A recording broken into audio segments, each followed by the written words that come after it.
শুধু গাউসে পাকের মায়ের গর্বের কথা কেন, তিনি দুনিয়াতে আসার পরে শিশুকালে আমার গাউসে পাকের কারামত ছিল, যৌবনকালে গাউসে পাকের কারামত ছিল, বৃদ্ধকালে গাউসে পাকের কারামত ছিল। শুধু তাই নয়, দুনিয়া ছেড়ে আপন কবর দেশে যাবার পরেও, আপন রওজাতে যাবার পরেও আমার গাউসে পাক কারামতের অধিকারী। চিল্লায় কি সুবহানাল্লাহ বলবেন না? আরো জোরে কন্যা সুবহানাল্লাহ।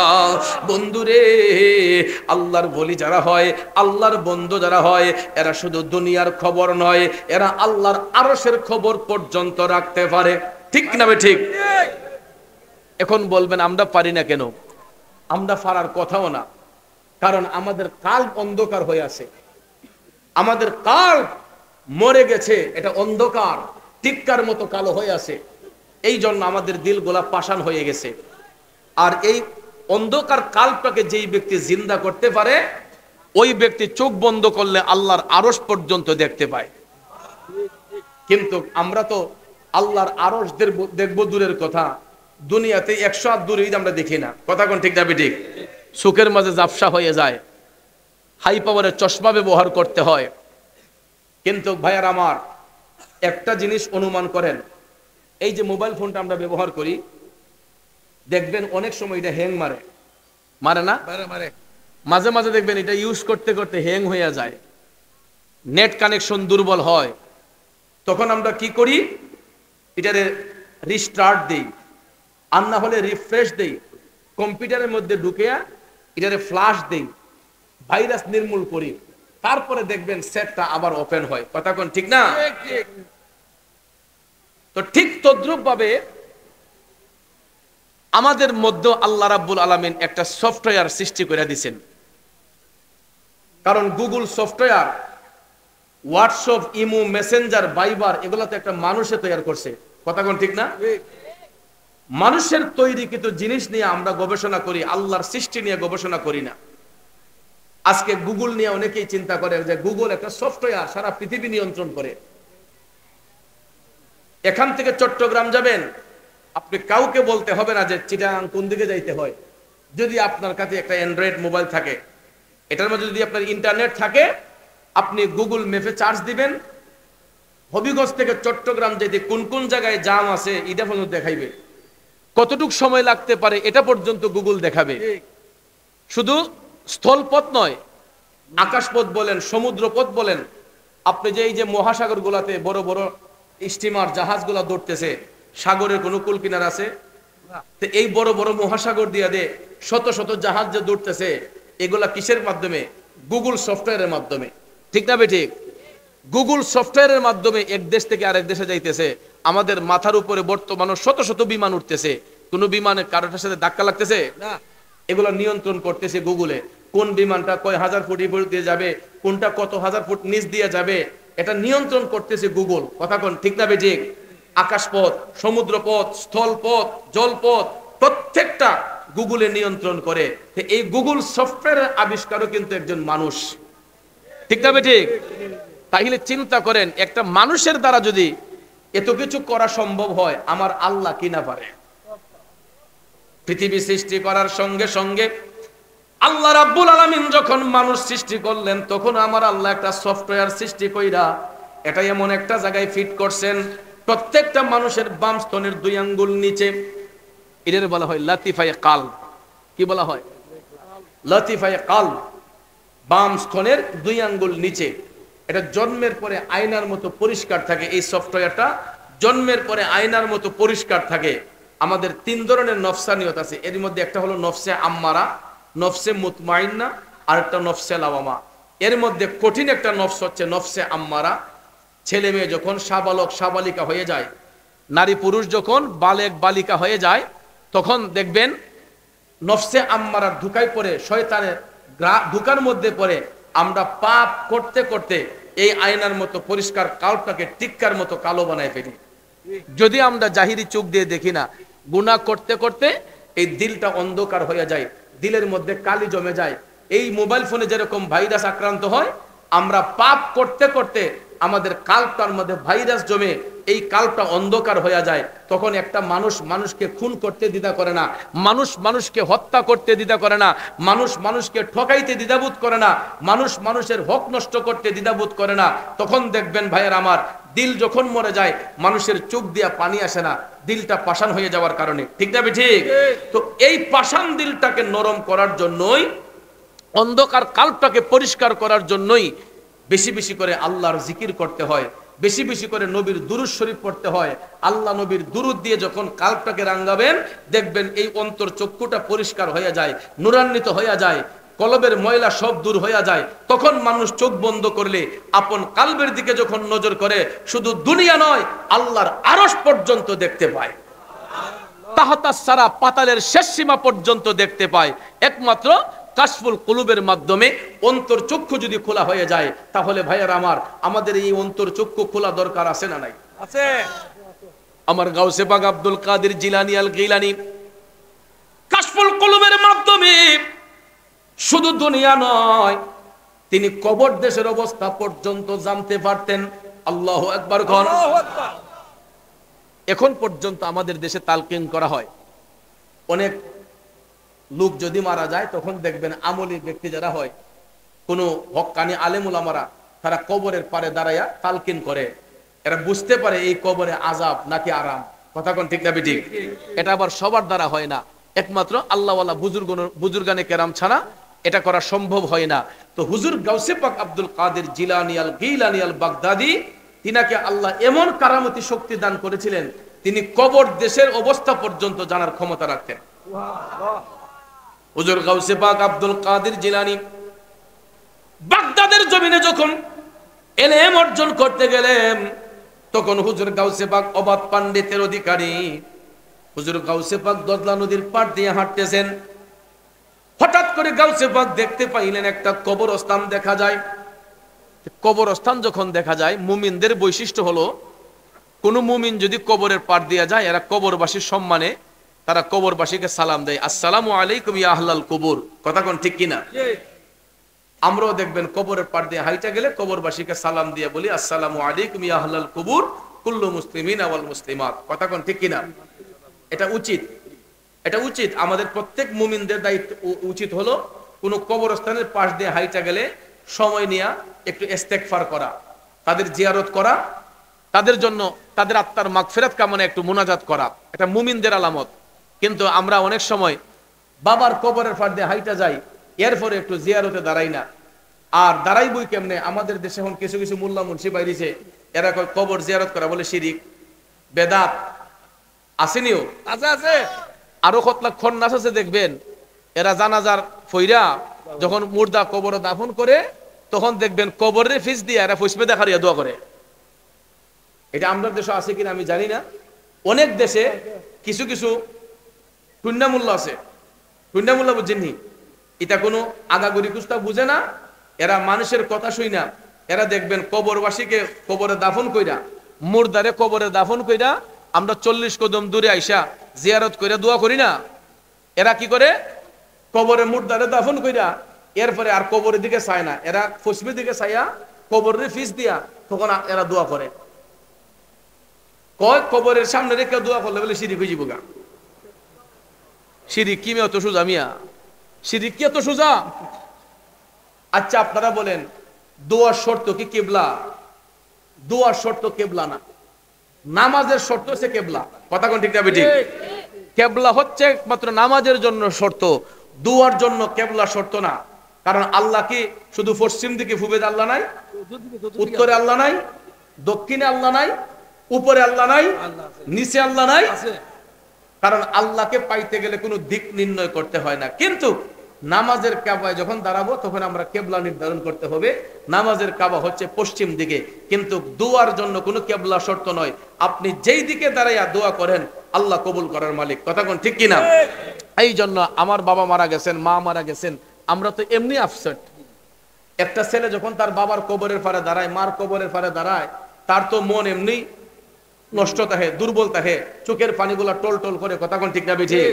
তখন বাবার কবরের দিকে চাইলে তো এমনি মানুষের মন হালকা হয়ে যায়, মানুষের মন নরম হয়ে যায়। তখন আল্লাহর কাছে কান্দে, আল্লাহ আমার আব্বার কবরটারে তুমি জান্নাতের বাগান বানাও, আল্লাহ আমার আব্বার আম্মার কবরের আযাব মাফ করো, আল্লাহ আমার দাদা দাদির কবরের আযাব মাফ করো। কবরের সামনে রাখলে মানুষের মন দিল আরো নরম হয়। কথা কোন ঠিক না বেঠিক? এখানে শিরিকের কোনো গন্ধ নাই, শিরিকের কোনো আলামত নাই।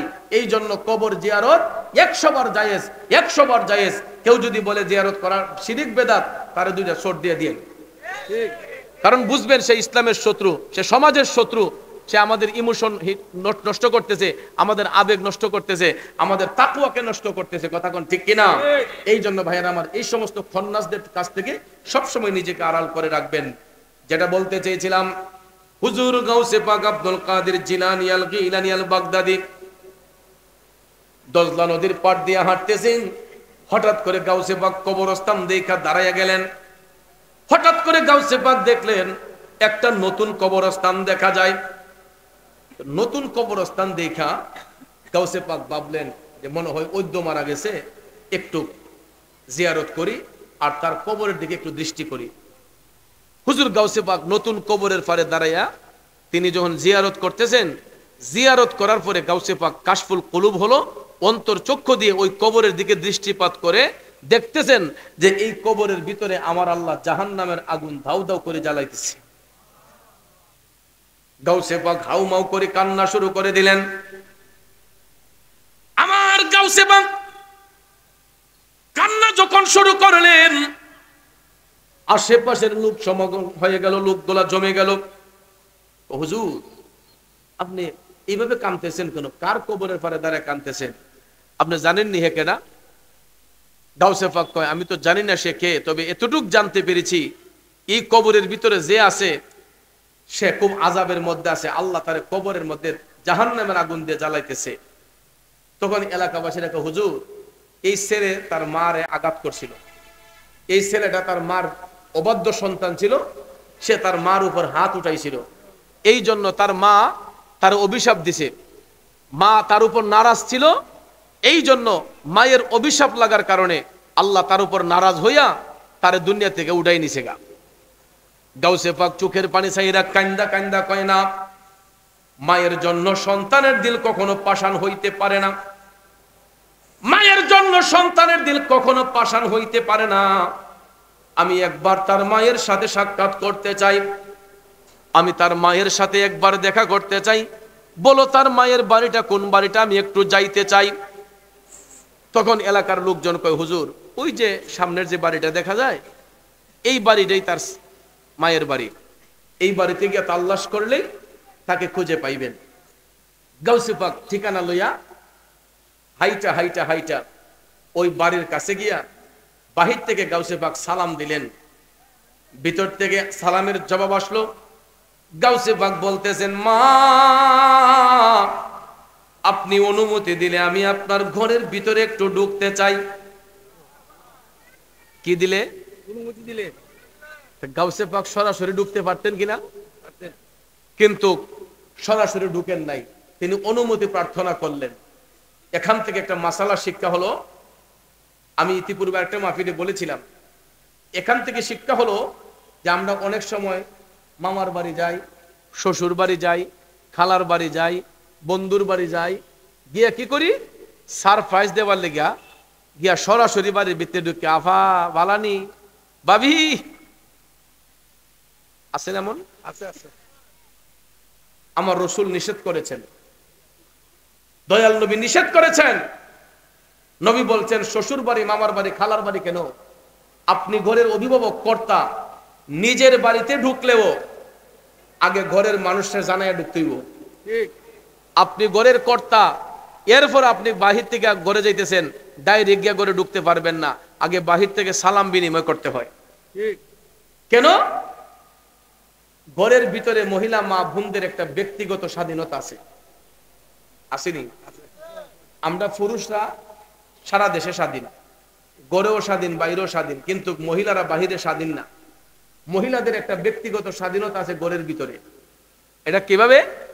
অনেক সময় দেখা যায় ঘরের ভিতরে অনেক মহিলাদের মাথায় কাপড় থাকে না, অনেক সময় দেখা যায় ঘরের ভিতরে মহিলাদের অনেক সময় বুকের উপরে ওড়না থাকে না, অনেক সময় দেখা যায় ঘরের ভিতরে অনেক মহিলারা আছে বাচ্চাকে দুধ পান করায়, আসেনি বা? তা আমি বড় ভাই বা আমি বাবা, আমার উপযুক্ত মেয়েও গড়ে, হঠাৎ করে যদি আমি না জানাইয়া ঘরের ভিতরে ঢুকি, আমার উপযুক্ত মেয়েও বাবার কাছে লজ্জায় পড়ে যায়, উপযুক্ত বোনটাও বড় ভাইয়ের কাছে লজ্জায় পড়ে যায়। যদি বুকে কাপড় না থাকে, মাথায় কাপড় না থাকে, বাচ্চারা দুধ পান করার অবস্থায় থাকে, তখন দেখবেন আমরা হঠাৎ করে ঘরে ঢুকলে এরা একটা লজ্জার মাঝে পড়ে যায়। এই জন্য আমার রসুল বলেছেন মহিলা মা বোনদের ব্যক্তিগত স্বাধীনতার মধ্যে হস্তক্ষেপ করতে নাই। এই জন্য বাহির থেকে আমরা যখন বাড়িতে যাব, বাড়িতে ঢোকার আগে রসুল বলেছেন তোমরা সালাম বিনিময় করো। সালামের জবাব যদি না আসে, তোমরা 3 বার সালাম দিয়ে জবাব না পেলে নিজে উত্তর দাও, তারপরে 3 বার গলা কাশি দিয়ে মহিলাদেরকে বোঝাতে হবে, ভিতরের মানুষদেরকে, যে বাহির থেকে কেউ আসতেছে।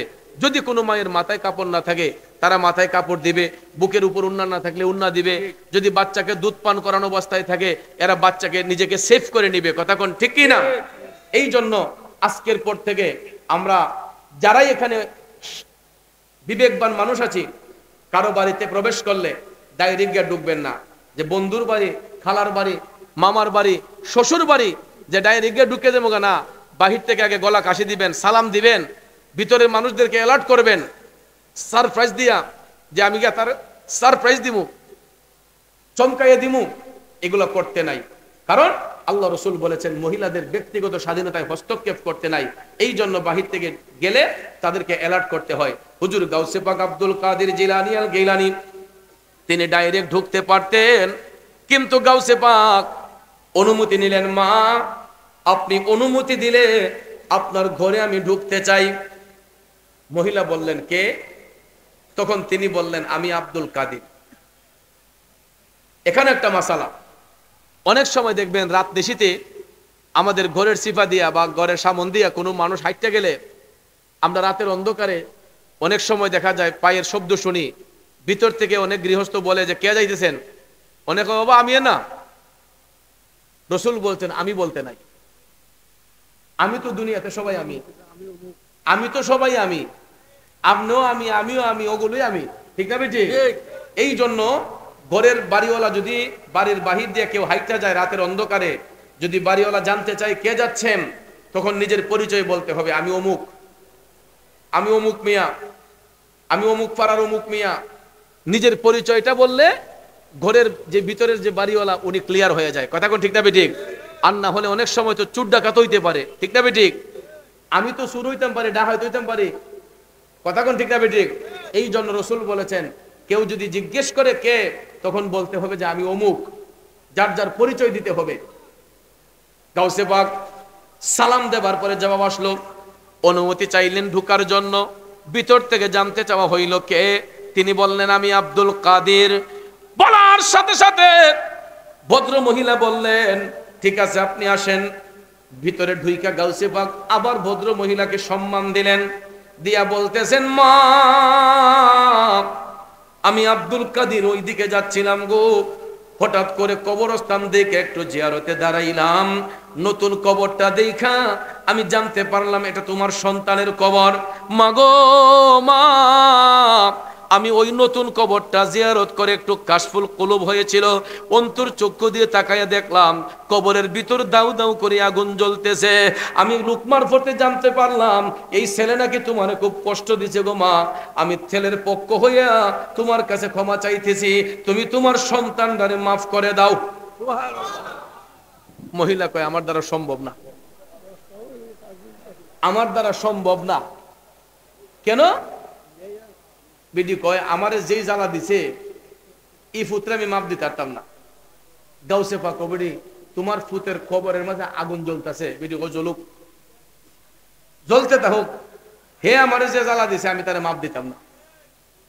গাউসে পাক তৃতীয়বার বলতেছেন মা মাপ দিতে হবে না, তুমি একবার শুধু আমার সাথে তোমার ছেলের কবরের পারে যাইবানি, তুমি তোমার ছেলেরে ক্ষমা দিও না, একবার শুধু আমার সাথে তোমার ছেলের কবরের পারে আসো। তখন মহিলা চিন্তা ভাবনা করে কয় ঠিক আছে হুজুর, আপনি যদি কইতেছেন আমি কবরের পারে যাইতে পারবো, কিন্তু আমি তারে মাপ দিতাম পারতাম না।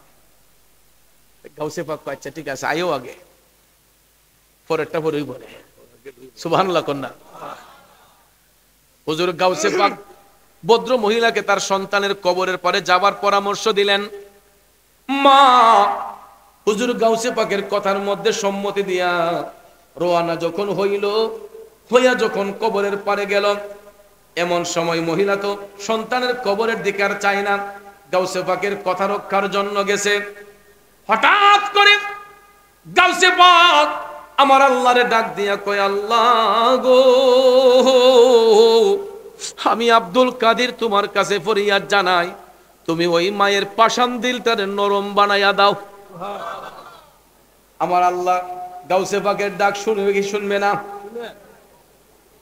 মাশাআল্লাহ।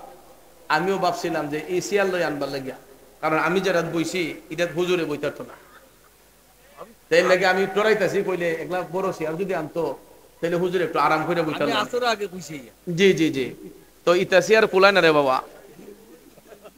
জি জি জি জি, এসিয়ারে কুলাইতো না, লাগে আমি কইছি যে মনে মনে ভাবতাছি ডরাইতাছি কইলে একলা বড় চেয়ার যদি হইতো তাহলে হুজুরে লইরা সেটা বইতার না। জি জি, ইনশাআল্লাহ মাশাআল্লাহ, ওই ইদুই লেগে সামালবো। আলহামদুলিল্লাহ কোন, এটাও আল্লাহর দান মিয়া, মারহাবা কোন। দেখবেন হুজুর যখন নবীর শানে টান মারে, আশিকে রাসূল তো এত দরদ মাখা কণ্ঠ দিয়ে আমার নবীর শান, হুজুর বলেন আমি প্রায় সময় গাড়িতে বসে বসে ওনার শান গোলা শুনি, নবীর শানে যে কাসিদা গোলা বলেন উর্দুতে শের গোলাম, এগুলা শুনতে খুব মজা লাগে ভাইয়ার আমার। তো এই জন্য আলহামদুলিল্লাহ এটা আনছে কুলাই বলি বোধ, যাক আলহামদুলিল্লাহ। স্টিল নেই, ঠিক আছে আলহামদুলিল্লাহ কোন, আলহামদুলিল্লাহ। একটু দুরূদ শরীফ পড়েন, আল্লাহুম্মা সাল্লি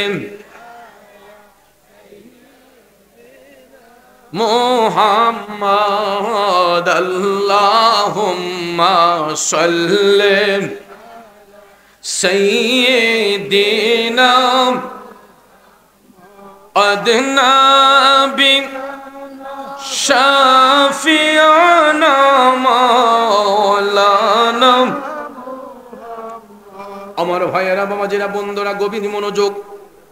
গাউসে পাক আমার মৌলারে ডাক দিয়া কয়, আল্লাহ আল্লাহ গো, তুমি মায়ের দিলটারে নরম করে দাও। সন্তানের জন্য তো মায়ের দিল পাষাণ থাকে না, ওই মায়ের পাষাণ দিলটা নরম বানাইয়া দাও। গাউসে পাক ডাক দিতে দেরি হইল, আমার আল্লাহর কাছে গাউসে পাকের ডাক কবুল হতে দেরি হয় নাই, সাথে সাথে আমার আল্লাহ ওই মায়ের পাষাণ দিলটার নরম বানাইয়া দিছে। গাউসে পাকের তাওয়াজ্জু ওই ভদ্র মহিলার উপর পড়ল। গাউসে পাক ডাক দেয়া কই, মা ও দরদি মা, তুমি তোমার জাদুরে মাপ দিও না, একবার শুধু তুমি তোমার ছেলের কবরের দিকে একটু চোখ বন্ধ কইরা চাও। আমার আল্লাহ তো মায়ের কাশফুল কুলুব করে দিছে, অন্তর চোখ করে খুইলা দিছে। গাউসে পাক কয়, মা তুমি চোখ বন্ধ করে একবার তোমার ছেলের কবরের দিকে দৃষ্টি দাও। মহিলা কয়, হুজুর মাপ দিতাম না। গাউসে পাক কয়, আচ্ছা দেওয়ান লাগতো না, হালি চাও। দেখো যুবক, মা কারে কয়। গাউসে পাকের কথা শুই না মা চোখ বন্ধ করে তার সন্তানের কবরের দিকে যখন দৃষ্টি দিল, আমার আল্লাহ কাশফুল কুলুব করে দিল, অন্তর চক্ষুটা খুলে দিছে। ওই মা অন্তর চক্ষু দিয়া তাকায়া যখন দেখতেছে তার জাদুমণিটা দাউ দাউ করে জাহান্নামের আগুনে জ্বলতেছে। আর কি মায়ের মন পাষাণ থাকতে পারে? মা একটা চিৎকার মেরে গাউসে পাকরে কই, হুজুর হুজুর, আমার জাদু যদি কষ্ট দিয়া থাকে তো আমি মার মনেই তো দিছে। আল্লাহ তাআলা কেমনে আমার ছেলেরে এইভাবে আগুন দিয়া জ্বালাইতেছে, হুজুর আমি সহ্য করতে পারতেছি।